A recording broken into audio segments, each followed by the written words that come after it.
오늘 본문은 에바브로 디도에 대해 소개하는 내용입니다. 앞절에서 디모데에 대한 단락과 에바브로 디도에 대한 이 짧은 단락은 바울과 그의 사역에서 감정과 정서를 제대로 보여주는 데 있어 아주 중요하다고 합니다. 바울의 글은 전부 딱딱하고 압축적이며 추상적인 신학이었다면 우리는 한 인간으로서 그가 실제로 어떤 사람이었는지 전혀 알지 못할 것입니다. 우리들은 추측만 할 뿐입니다. 아마도 바울은 그가 평소 서신서에서 말해왔듯이 즐겁게 주님의 일을 하고 세상에서 걱정 없이 복음을 선포하는 순수한 기쁨과 즐거움만 있는 삶, 스트레스나 긴장이 없는 삶을 생각할 것입니다. 바울이 이 서신의 4장에서 항상 기뻐하고 기도하며 모든 것을 하나님께 맡기며 사람의 헤아림을 뛰어넘는 생활을 알아야 한다고 말해왔기 때문일 것입니다. 하지만 오늘 본문은 그의 모든 것을 두 가지 시선으로 바라볼 수 있게 해줍니다. 즉, 그 기쁨이 정말 어떤 것인지, 또 기쁨이 아닌 것은 무엇인지를 볼 수 있게 해주고 있다는 것입니다. 본문은 에바브로 디도의 여행, 사명, 죽을 뻔했던 질병 등에 대해 알려줄 뿐 아니라 바울을 들여다볼 수 있는 창이 되어주고 있는 것입니다. 바울은 에바브로 디도가 자신과 함께 있는 것이 정말 기뻤고 그가 죽을지도 모른다고 생각하여 너무 두려웠다고 말하고 있습니다. 2장 25절입니다. 그러나 에바브로 디도를 너에게 보내는 것이 필요한 줄로 생각하노니 그는 나의 형제요 함께 수고하고 함께 군사된 자요 너희 사자로 나의 설 것을 돕는지라. 에바브로 디도의 이름은 풍치가 좋은 사랑스러운 의 뜻이며 단축형은 에바브로이라고 합니다. 그러나 골로새서 1장 7절, 4장 12절, 빌레몬서 1장 23절에서 언급된 인물과는 다른 인물입니다. 에바브라는 골로새 출신인 반면에 에바브로 디도는 빌립보 출신이며 본서를 빌립보 교회에 전한 인물입니다. 에바브로 디도는 사도 바울이 빌립보를 떠난 후에 빌립보 교회를 맡아서 목회하던 하나님의 종이었습니다. 그런 본문에 나타난 대로 바울의 형제요 함께 수고하고 함께 군사된 자였습니다. 에바브로 디도는 일찍부터 바울에게 발탁되어서 그를 따라다니면서 돕다가 사도 바울의 명에 의해서 빌립보에 남아서 목회를 했던 모양입니다. 그런데 에바브로 디도는 사도 바울이 감옥에 갇혔다는 말을 듣고 감옥 뒷바라지를 하다가 자기 자신이 병에 걸리게 되었다는 것입니다. 2장 26에서 27절입니다. 그가 너희 무리를 간절히 사모하고 자기가 병든 것을 너희가 그런 줄 알고 심히 근심한지라. 그가 병들어 죽게 되었으나 하나님이 그를 긍휼히 여기셨고 그뿐 아니라 또 나를 긍휼히 여기사 내 근심 위에 근심을 면하게 하셨느니라.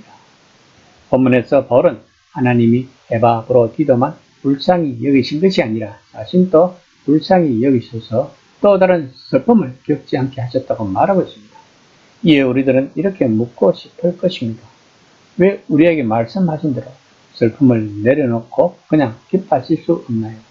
또 에바브로 디도가 만약에 병에 걸려 죽었다면 당신은 슬픔 위에 슬픔이 더해져 어쩔 줄 몰라 하셨을 것 같은데 그것은 어떻게 설명할 수 있나요? 그가 주님과 함께 있게 되었으니 기뻐하셔야 하지 않나요? 라고. 바울은 이렇게 대답할 것입니다. 나는 기쁩니다. 기뻐하고 있습니다. 하나님이 악의 권세를 누르고 승리하셨다는 것과 언젠가 세상을 그분의 사랑과 정의로 가득 채우시고 최종적인 그분의 나라에서 우리에게 새 생명을 주시리라는 것을 압니다. 나는 이 사실에 의지해서 살아가며 날마다 이 사실을 경축합니다. 하지만 그와 동시에 나는 내 친구를 사랑합니다. 특별히 복음을 증언하고 기도하며 내 옆에서 일하고 싸운 이들을 사랑합니다. 우리는 진짜 애정과 사랑의 띠로 묶여 있었습니다. 라고. 우리는 2장 1절에서 바울이 메시아 안에서 그분의 가족으로 묶여 있다고 하는 것이 실제로 어떤 의미인지 생각해 볼 필요가 있을 것입니다. 2장 28에서 29절입니다. 그러므로 내가 더욱 급히 그를 보낸 것은 너희로 그를 다시 보고 기뻐하게 하며 내 근심도 덜려하니 이러므로 너희가 주 안에서 모든 기쁨으로 그를 영접하고 또 이와 같은 자들을 존귀히 여기라. 바울은 본문에서 기독교인으로서 그가 느끼는 기쁨에 대해 표현하고 있습니다. 바울은 자신이 스토 학파처럼 인간의 감정이 어리석은 표면의 자범이며 그 아래에서 안정되고 고요한 상태가 되어야 한다고 생각하지 않는 것입니다. 그것은 바울이 주장하는 기쁨이 아닌 것입니다. 그가 말하는 기쁨은 소망의 가치 있는 기쁨인 것입니다. 그 기쁨은 지금 보좌에 계신 주 예수님과 함께 할 때에만 그 일이 이루어진다는 것입니다. 하지만 그날을 기다리는 동안 우리에게 인간의 감정이 없는 척 한다면, 인간의 감정이 필요 없는 척 한다면, 우리는 하나님이 우리에게 주신 것의 일부를 부인하는 것이라고 말하고 있는 것입니다. 그러므로 이 서신의 후반부에서 내내 들리는 기뻐하라는 요청은 일상생활의 수많은 인간적 영역을 무시하거나 잊어버리는 말이 아니라는 것입니다.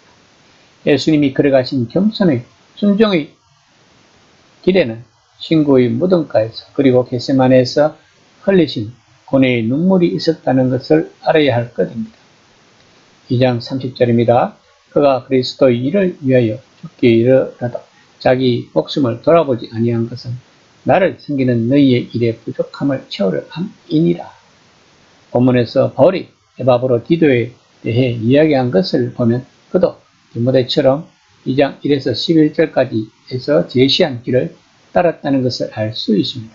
다시 말하면 그 역시 자신의 행복을 추구하지 않고 다른 사람의 행복을 추구했던 것입니다. 그리고 복음을 위해 자기 생명을 내려놓을 준비가 되어 있었다는 것입니다.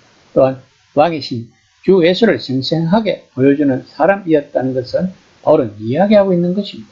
이것이 바로 오늘날 사역자들의 모습이 되어야 할 것입니다.